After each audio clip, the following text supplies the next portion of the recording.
M0FXB. Welcome back to my dog walks. Mazzy's off there in the distance.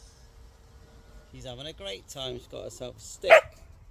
She wants me to throw it, but I tend to kick it. Do you know why? Because when I bend over 50 times during a, 45-minute walk, it's actually not fun. So I kick it and she still likes it. So anyway, today we're going to talk power supplies. I get quite a few people messaging me, what's the best power supply to get? And they don't tend to tell me what radio they've got. They just say, what's the best power supply? So I just think my answer is going to be, get a 30 amp power supply. If you get that, it's going to power anything you connect to it, within reason. We're not talking 500 watt radios here. We're talking 50 watts. There's my answer there. I've had questions about people asking about chargers for, radios like Anytone 87A or your Bofung, and they tend to just come with a 12 volt 1 amp charger. Really, they're very low. It's a bit like charging your phone, but it's not. Your phone's 5 volts. Now, as you know, nearly all radios now being produced standardly come with a USB 5 volt connection, so that's easy, isn't it? So that's my answer to that. So let's move on to a different subject.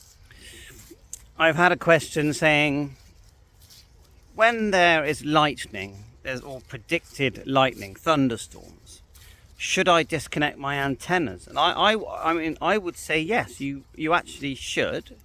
I've got to admit I'm lazy. We don't get bad storms where I live. I know that in other parts of the world, lightning can be very dangerous for your antenna. So I would say the advice will be yes, definitely. If there's a thunderstorm, disconnect all your antennas, big time. The other common one is, oh, I've got this radio. No, I'm going to buy this radio. I want to buy it. What's it like in sunlight? What's the screen look like in bright sunlight? And my experience is that we don't actually use our screens in bright sunlight.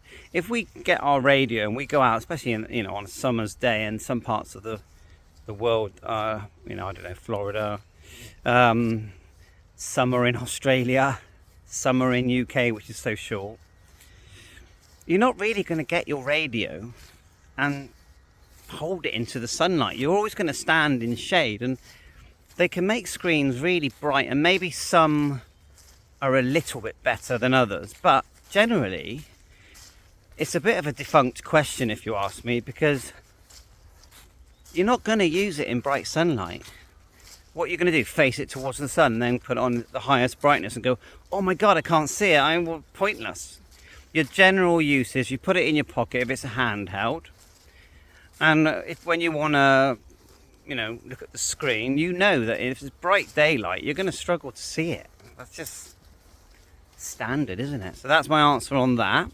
So I had a question about importing repeaters into a DMR radio, and I have made a video on that, but it's such a complex question because there's different repeaters for every country.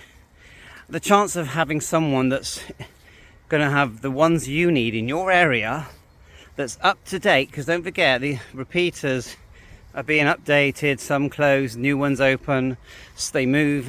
It's impossible to keep up to date with them, but I find that join a forum. I know a lot of people say, I'm not a member of Facebook, fair enough, but in the ham radio community, I recommend you do join Facebook, because a lot of stuff is stored on Facebook in the file sections and all the different groups.